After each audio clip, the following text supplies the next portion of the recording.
All right, my people.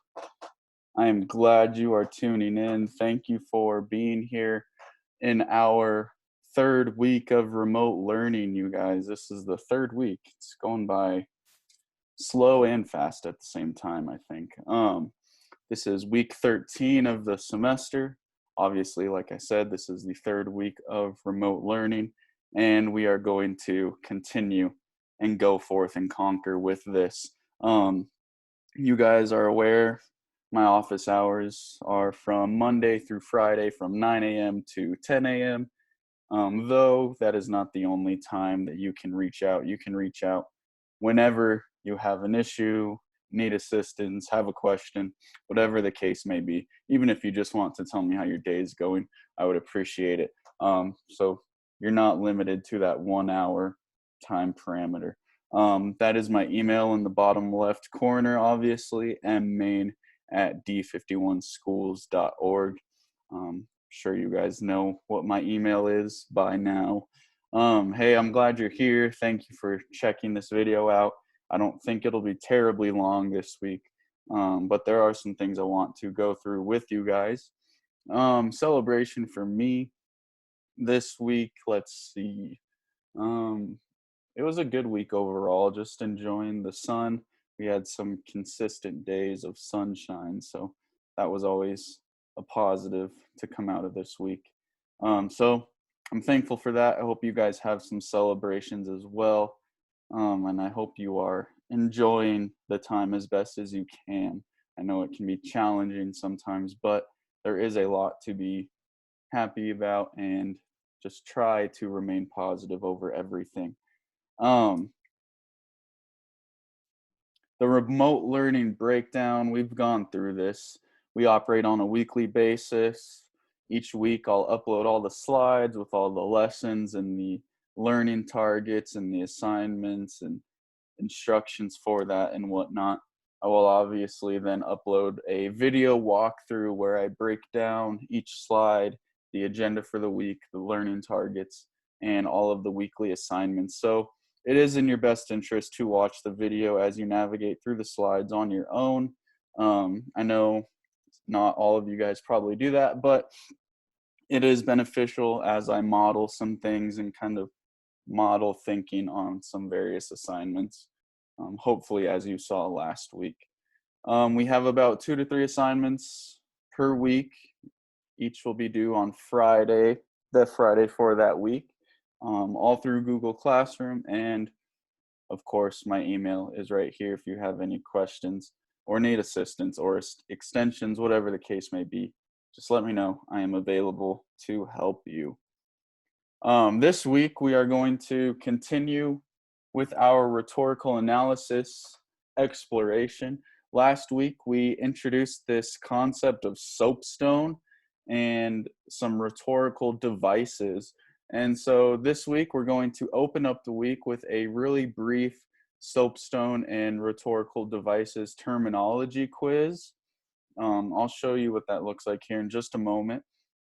From there, we are going to continue to do some rhetorical analysis work with a Malcolm X piece. It's entitled Roots of a Tree. We're going to do some more practice with rhetorical analysis with that text.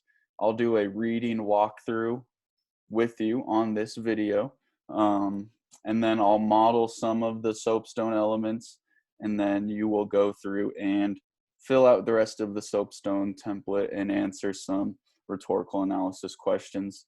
And then lastly, this week, I don't have an article this week because we are getting our reading more so through the Malcolm X piece, but I found a video of the week, and so it's going to be pandemic related, obviously, as all of our articles have been. Just this time, it's in a video format. We'll still have a video response, but obviously, it won't be for an article. That said, the assignments for this week are the soapstone and rhetorical devices terminology quiz, the Malcolm X Roots of a Tree rhetorical analysis, and the video of the week remote learning week 3 response. All of those will be due on the 17th at midnight. Again, if you have questions on any of these things, just let me know. The learning targets. I am not following a script, ladies and gentlemen, so you are getting this dry. Learning targets for this week.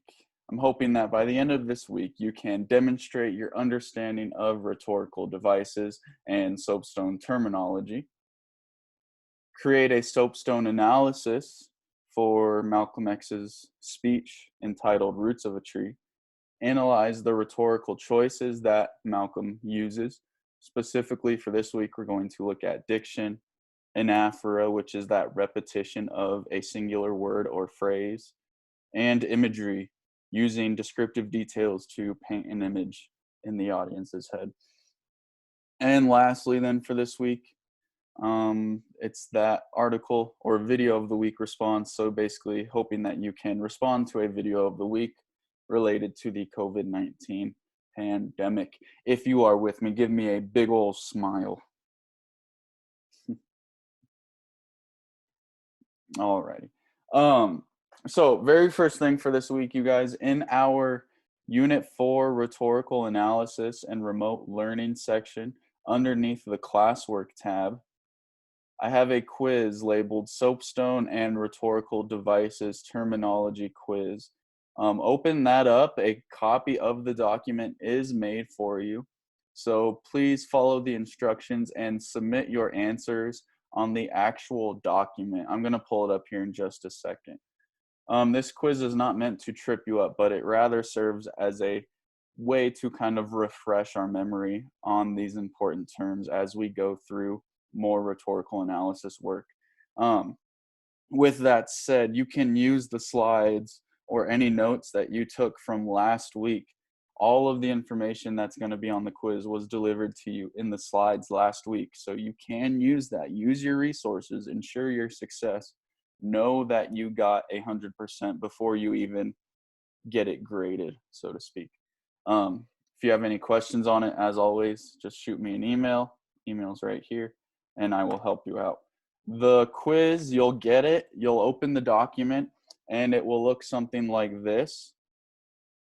You just have your name and the directions. It says match the term with the correct definition in the table below and use the word bank to help assist you. All words in the word bank should be used only once.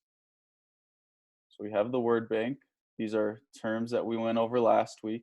I gave you one with language because I thought that might have been confusing, but I have then definitions, and you just match the term in the space provided. Just type it in there for me, and then you can go through and kind of delete the word from the word bank after you put it in the correct definition. And that is it. It's just 2 pages. And I have some terms for logos, ethos, pathos for you to define those in your own words. But you have done that with your other assignment a couple weeks ago. So again, use your resources with that. From the feedback that you should have seen with those, it looks like you understand these 3 terms fairly well. So that is the Soapstone and Rhetorical Devices Terminology Quiz. If you could take that for me, that'll be the first thing for this week, and then move on to the next leg of the week, if you will. I'll take a momentary pause on this video, and then we will go forth.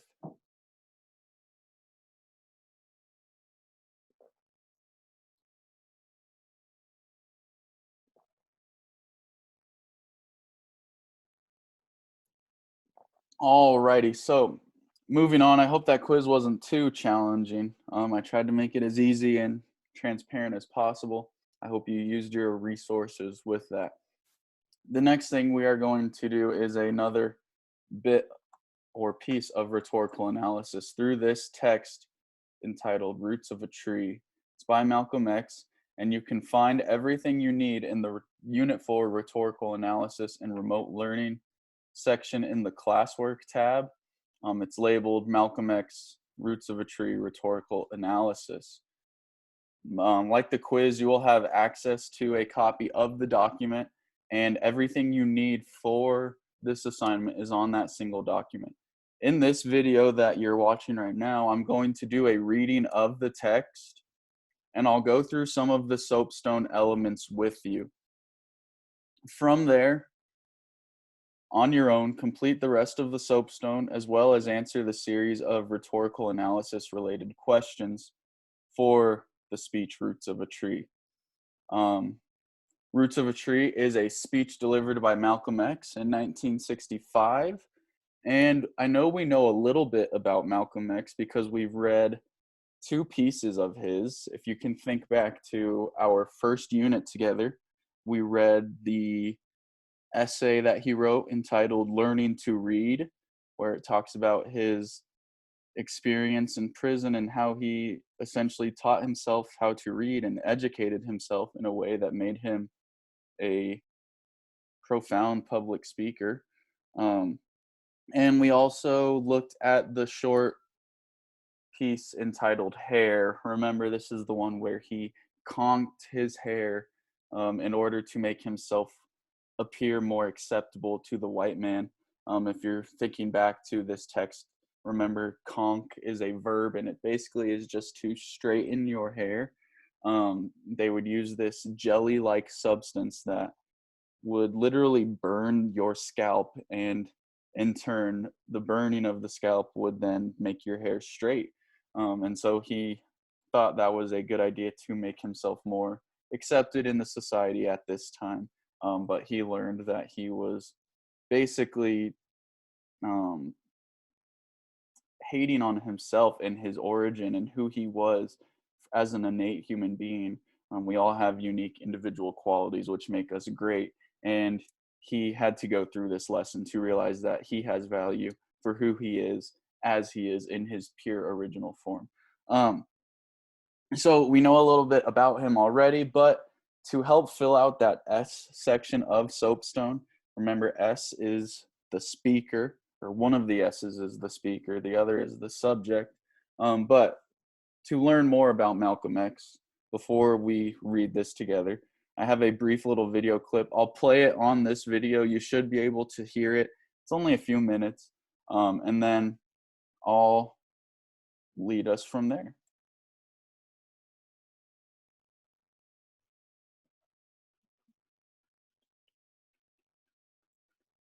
If it will load. My computer is old. I bought this back in 2011, I believe. So bear with me. Alrighty, here we go.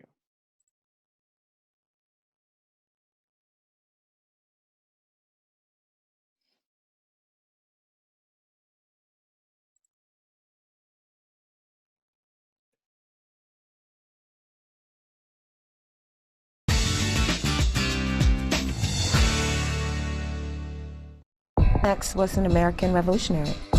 An electrifying spokesman for the Nation of Islam, Malcolm X fought to attain civil rights through militant self-defense. This will be an organization that will give the black man in this country the right to defend himself by any means necessary. Born Malcolm Little on May 19, 1925 in Omaha, Nebraska, Malcolm grew up in East Lansing, Michigan, where he suffered the death of his father in 1931. Several years later, Malcolm's mother was placed in a mental institution, and he lived in foster homes until he dropped out of school at 15. Malcolm X was a brilliant young man, but he told the teacher he wanted to be a lawyer, and that teacher suggested instead that he be a carpenter. That begins Malcolm X's sort of slow slide out of school. After moving to Boston, Malcolm fell into a life of drugs and crime, and at 20 years old, he was sentenced to 10 years in jail for larceny. While imprisoned, Malcolm joined the Nation of Islam, and upon his release in 1952, he changed his name to Malcolm X. Most people who are descendant from formerly enslaved Africans carry the last name of their former masters or those families, and Malcolm X basically let go of that name, and he chose X to symbolize his unknown African name. From 1952 to 1960, Malcolm X expanded the Nation of Islam from roughly 400 to 40,000 members. But as an opposing voice to integration, Malcolm X incited fear and controversy. Malcolm X was the counterpoint to Dr. King and the Civil Rights Movement. They were talking about nonviolence and peace and love and cooperation. Malcolm never participated in violence, but he was definitely about, we have to fight back. He spoke for so many African Americans who were literally terrified of saying the things that he was saying. Anyone who stands in the way of your and my freedom, our human dignity, is a cold-blooded, blue-eyed enemy.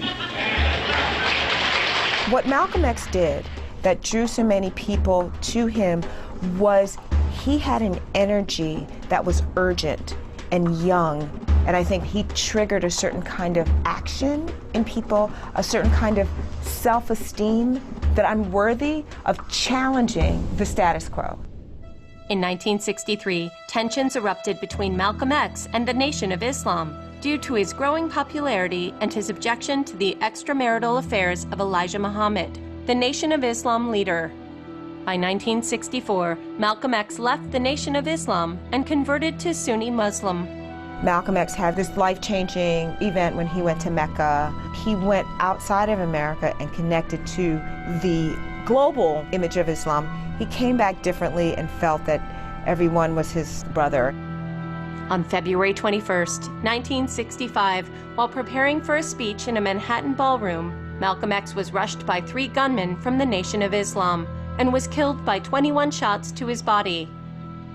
His posthumous autobiography, published in 1965, was named by Time magazine as one of the 10 required nonfiction books of all time, and became a film in 1992 starring Denzel Washington.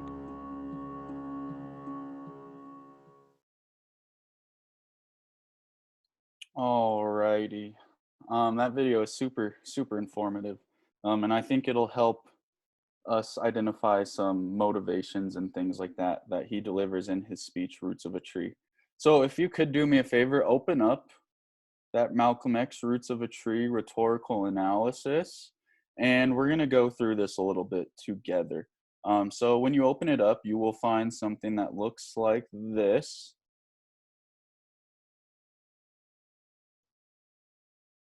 Zoom in a little bit. I don't know if, I'm hoping you guys can read this. I think it's readable. But it has your name up here, a space for your name, and it says Malcolm X Roots of a Tree. In any rhetorical analysis, whenever you're given a text or anything like that, it is super important that you read this introductory material. This will actually help you fill out some of the elements of the soapstone. So first I'm going to read this, and then I'll go through what I have put for us in the soapstone. It says, Introduction and Directions. The following is a speech by Malcolm X from 1965 about how the colonial misrepresentation of Africa created inferiority complexes and hatred towards Africa and the diaspora African communities. That basically just means in the African communities of African Americans who weren't in Africa, who have been in America. Malcolm X was assassinated on February 21st, 1965. After you read, complete the soapstone analysis and rhetoric questions pertaining to Malcolm X's speech. Just for your information, I have removed some of the text for a purpose of clarity and length. It's originally about 4 pages. I cut it to 2 pages. I've made some annotations. I'm hoping you can see the annotations when you make a copy of the assignment, but they are here on this video walkthrough, so I'll kind of address those as I get to them.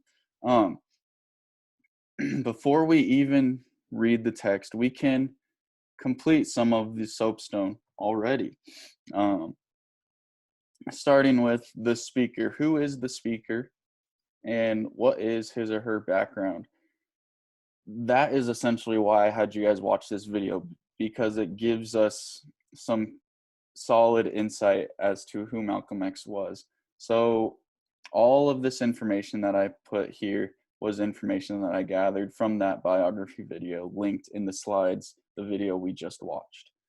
So the first thing, he was born Malcolm Little in 1925 in Omaha, Nebraska, and dropped out of school at the age of 15 and started to live a rebellious life of crime and violence.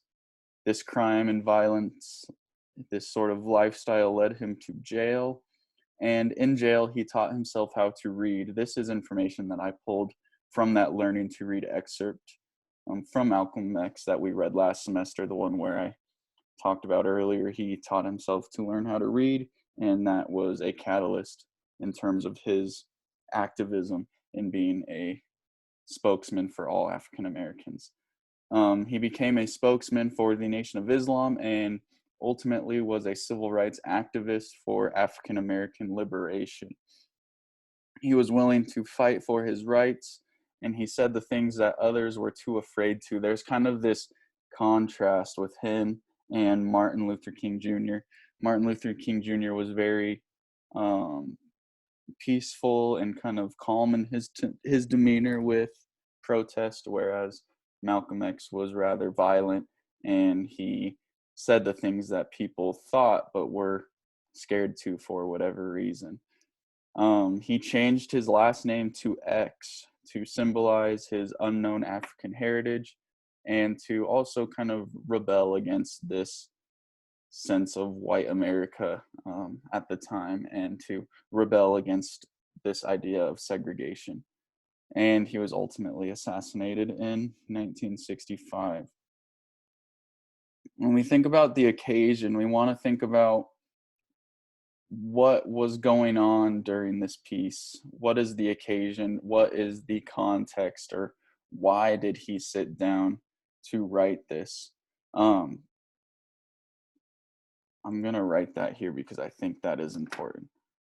What is the reason that Malcolm X delivered this speech? Okay. And I gathered this information from the introduction and directions section of the assignment, the section that I just read right here. I'm basically just gathering this and I'm putting it in the occasion because it delivers a lot of the context that we need. So I said it was a speech delivered in 1965. Obviously, this is a time of elevated racism and segregation. And the genesis, or sort of the reasoning behind the delivery of this speech, was the misrepresentation of the African community set by the white colonists. Malcolm X is speaking out on the inferiority complex created through this misrepresentation of African communities. There are some other elements that I have left open for you, and some spots right here. So as you read, think about 15 to 20 words he uses that stand out. Find evidence in the text that uses anaphora or repetition through this notion of hate. What significance does the word hate play in the speech? How does it effectively reinforce his purpose? Find two pieces of evidence that show Malcolm X's use of vivid imagery, and explain how the two pieces of imagery reinforce his purpose. The purpose will be the one, obviously, that you identify here on your own. I've made some annotations that can maybe lead you in a direction to answer those rhetorical analysis questions. But I'm going to begin this speech right now. Remember, this is a condensed version, but I still think we'll get the gist of his purpose and whatnot. He says, Malcolm X, Roots of a Tree, says, why should the black man in America concern himself since he's been away from the African continent for 300 or 400 years? Why should we concern ourselves? What impact does what happens to them have upon us? Number one, you have to realize that up until 1959, Africa was dominated by the colonial powers. Having complete control over Africa, the colonial powers of Europe projected the image of Africa negatively. So he's kind of addressing what had happened, Africa being projected negatively, and he's talking to people, and I'm not going to say who specifically because I want you to figure that out, but he uses this phrase, why should we concern ourselves? What impact does what happened to them have upon us? Who is us in this situation? Think about who Malcolm X is and who he would be talking to.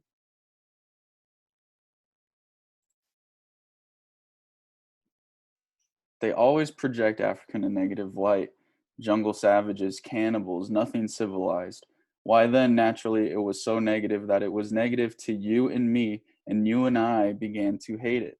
Again, kind of drawing the audience in with you. We didn't want anybody telling us anything about Africa, much less calling us Africans. Okay, so he's getting into a little more specific about who his audience is in this last little phrase.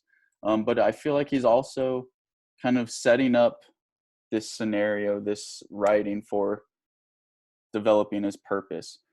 He talks about how the white colonists were projecting Africa in a negative light in this situation, and how in turn those African Americans began to hate it themselves. So what's his call to action? What's his purpose? We will find out. He says, in hating Africa and in hating the Africans, we ended up hating ourselves without even realizing it. Because you can't hate the roots of a tree and not hate the tree. You can't hate your origin and not end up hating yourself. You can't hate Africa and not hate yourself. So we have some repetition of the word hate here. You'll show me one of those people over here who has been thoroughly brainwashed and has a negative attitude towards Africa, and I'll show you one who has a negative attitude towards himself. You can't have a positive attitude toward yourself and a negative attitude toward Africa at the same time. To the same degree that your understanding of and attitude toward became positive, you'll find that your understanding of and your attitude toward yourself will also become positive. And this is what the white man knows. So they very skillfully make you and me hate our African identity, our African characteristics. You know yourself that we have been a people who hated our African characteristics. We hated our heads. We hated the shape of our nose. We wanted one of those long, dog-like noses, you know? We hated the color of our skin, hated the blood of Africa that was in our veins. And in hating our features and our skin and our blood, why we had to end up hating ourselves, and we hated ourselves. So I have a lot to say about this little paragraph right here. Note the importance of the repetition of the word hate. He's not just saying things like dislike or disapprove or whatever other synonym you can think of. Hate, when you think about it, is a very powerful word. And he's saying that we hated ourselves, we hated our features. So, and this is something the white man knows. So what is the significance of that word hate? This section here is also chock full of imagery. He talks about how these African Americans wanted those dog-like noses, similar to, he's comparing us to, or the dog-like noses to the white man. And that sort of imagery kind of sticks out to me, because it just kind of reminds me back to that hair piece that we read where Malcolm X conked his hair to straighten his hair to make it look like a white man's head of hair. And I think this section right here is kind of an extension to that story, hair, but more so now he's talking about changing the innate looks of himself, like the shape of his nose. Our color became to us a chain. We felt that it was holding us back. Our color became to us like a prison which we felt was keeping us confined, not letting us go this way or that way. We felt all of these restrictions were based solely upon our color, and the psychological reaction to that would have to be that as long as we felt imprisoned or chained or trapped by black skin, black features, and black blood, that skin and those features and that blood holding us back automatically had to become hateful to us, and it became hateful to us. We have some more repetition of the word hate. Our color became to us a chain. This is a strong metaphor that I'm seeing here.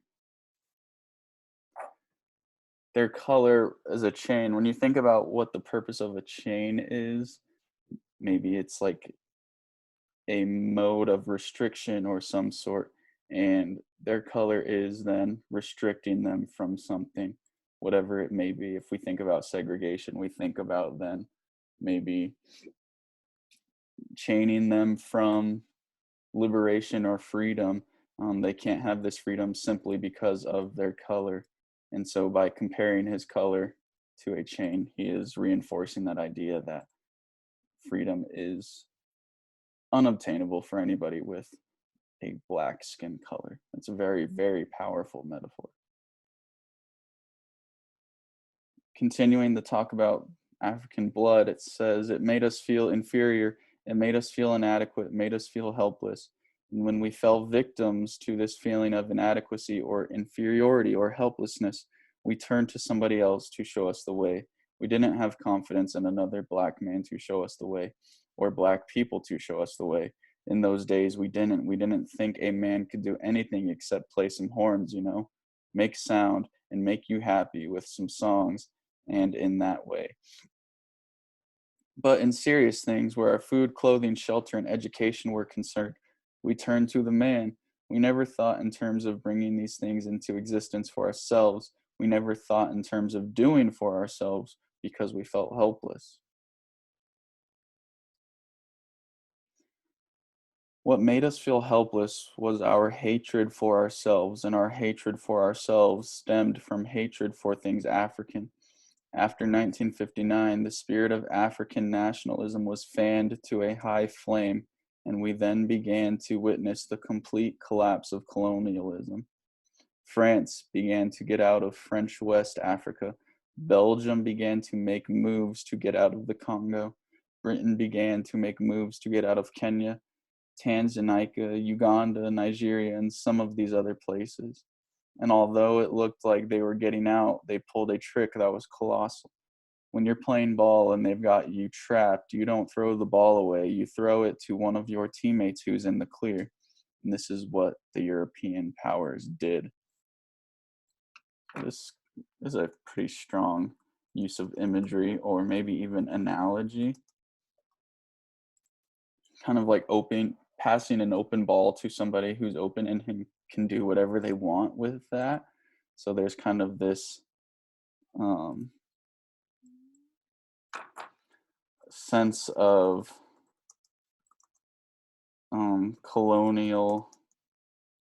pure colonial power.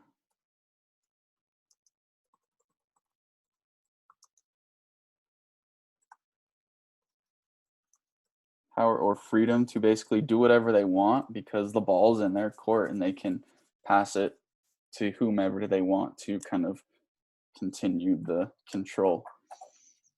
They were trapped, African continent. They couldn't stay there. They were looked upon as colonial and imperialist.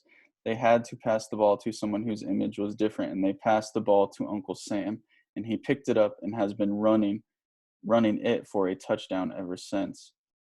He was in the clear. He was not looked upon as one who had colonialized the African continent. At that time, the Africans couldn't see that though the United States hadn't colonized the African continent, it had colonized 22 million blacks here on this continent. Because we're just as thoroughly colonized as anyone else. When the ball was passed to the United States, it was passed at the time when John Kennedy came into power. He picked it up and helped to run it. He was one of the shrewdest backfield runners that history has recorded. He surrounded himself with intellectuals, highly educated, learned, and well-informed people.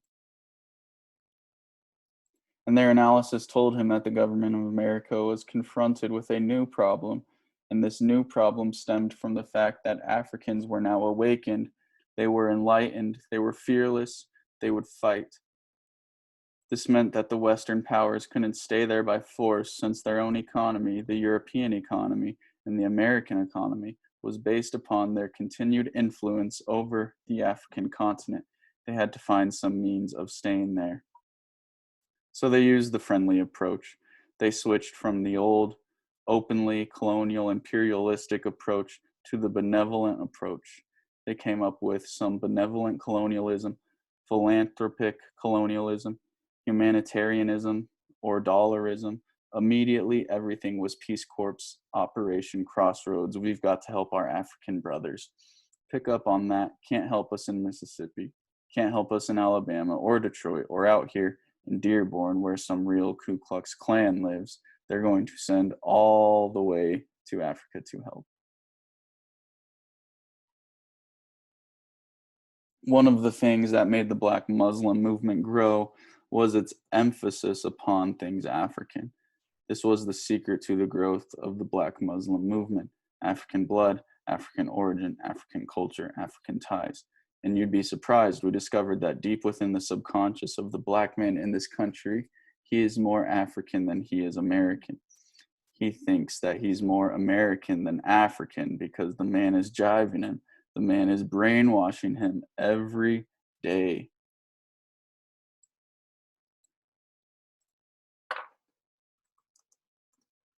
This sounds like, to me,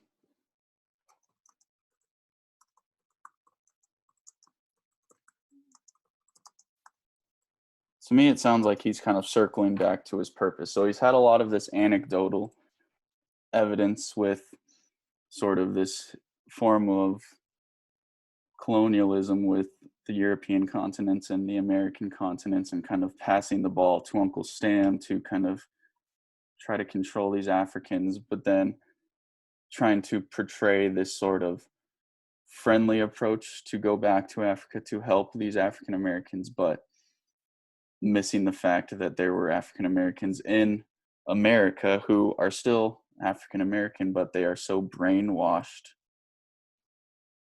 from the man to believe that they are maybe American and subordinate to the white man. He's telling him, you're an American, you're an American. Man, how could you think you're an American when you haven't ever had any kind of an American treat over here? You have never. 10 men can be at a table eating, dining, and I come and sit down where they're dining. They're dining. I've got a plate in front of me, but nothing is on it. That's a powerful use of imagery of the empty plate being surrounded by other Americans who are provided with food, and I think we can assume that these people then would be full, obviously, and in turn the African American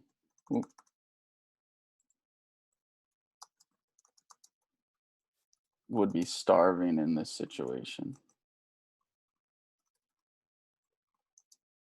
Man, Mr. Maine cannot type today. There we go. And lastly, I don't believe in any form of segregation. Oh, wait, sorry. I didn't finish this paragraph. They're dining. I've got a plate in front of me, but nothing is on it. Because all of us are sitting at the same table, are we all diners? I'm not a diner until you let me dine. Just being at the table with others who are dining doesn't make me a diner. And this is what you've got to get in your head here in this country. Just because you're in this country doesn't make you American. Clear purpose statement here.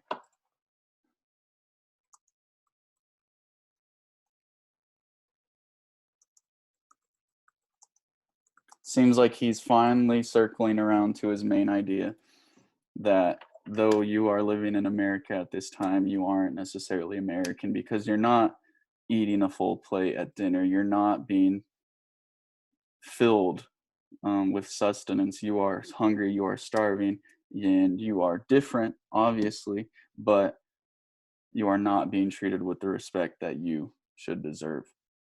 Um, Lastly, I don't believe in any form of segregation or anything like that. I'm for brotherhood for everybody, but I don't believe in forcing brotherhood upon people who don't want it. Let us practice brotherhood among ourselves, and then if others want to practice brotherhood with us, we're practicing it with them also.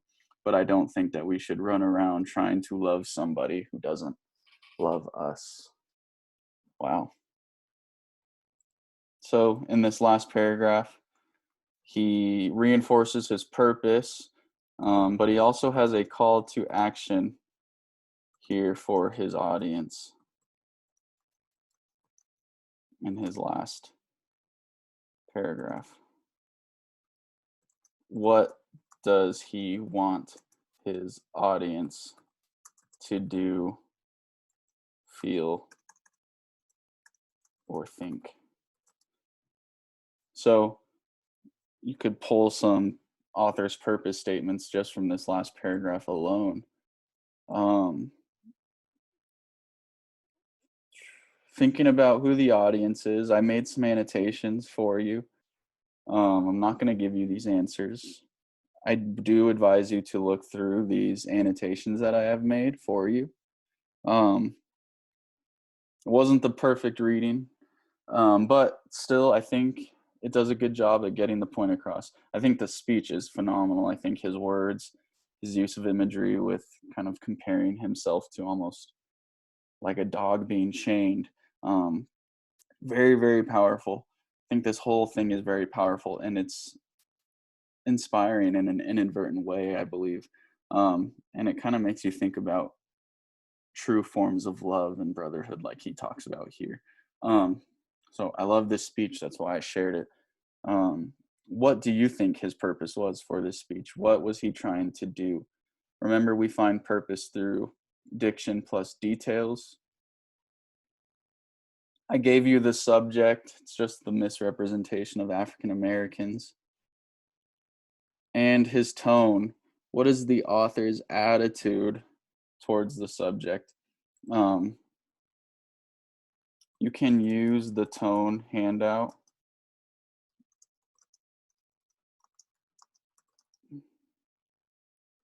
That I gave you a couple weeks ago. I believe it was last week, but I also gave it to you last semester before all of this remote learning happened.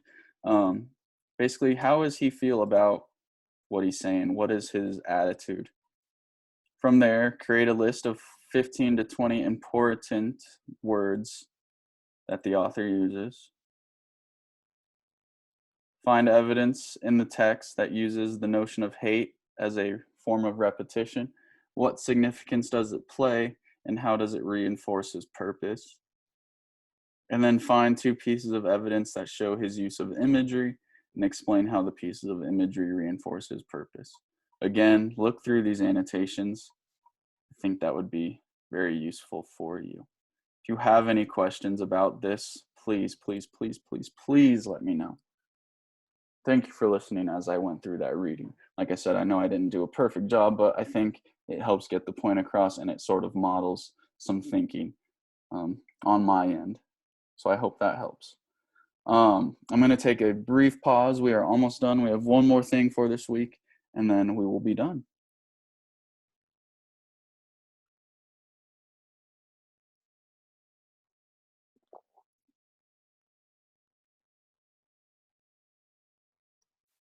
Alrighty, you guys. So last thing for the week, it's the video of the week, remote learning week 3 response. So instead of doing a coronavirus related article this week, we're going to be watching a video from The Guardian depicting how this virus has changed the world in the past 3 months.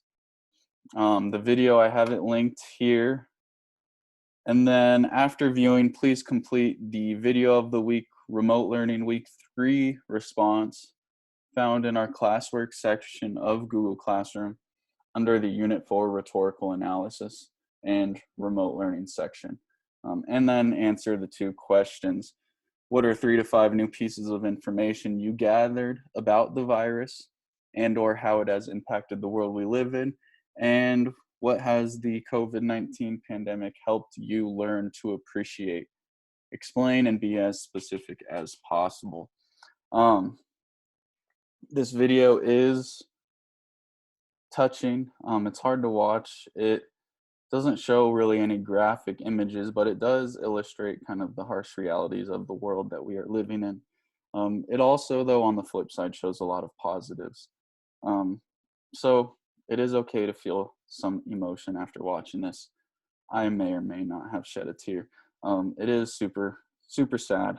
But to kind of block you from what's going on would be a disservice to you. I think it's important to know, as I'm sure you guys are, staying informed with everything. It's kind of hard not to in this day and age of all the media being thrown at you in all sorts of directions. But this is a just cut and dry analysis of how the world has been impacted. The video is linked here. I'm not going to show it in this video. I don't want to make this instructional video longer than it needs to be, but it is here. It's 8 minutes long. Scientists in China are trying to determine. So do me a favor and watch that and then respond to these questions. Before I let you go, I just wrote one answer to the response. How has the COVID-19 pandemic, or what has the COVID-19 pandemic helped you learn to appreciate? I said, Mr. Main said, this pandemic has made me appreciate my purpose for my daily life even more. I love teaching, and doing remote learning is not the same as being in the actual classroom. I miss interacting with the students and seeing my colleagues daily. I miss educational conversations and seeing kids share celebrations and seeing their personal growth. I have learned to appreciate all forms of art, being like reading, writing, music, movies, etc. It has helped me through some rough days. I appreciate the ability to look out at the sun and know that this too shall pass. And when we return to normalcy, we will be stronger than ever. I'm appreciative of all the healthcare professionals who are facing this virus head on. I appreciate technology that helps me stay in touch with you all, my students. I'm hoping that you are growing academically through this process despite kind of the circumstances that we are in.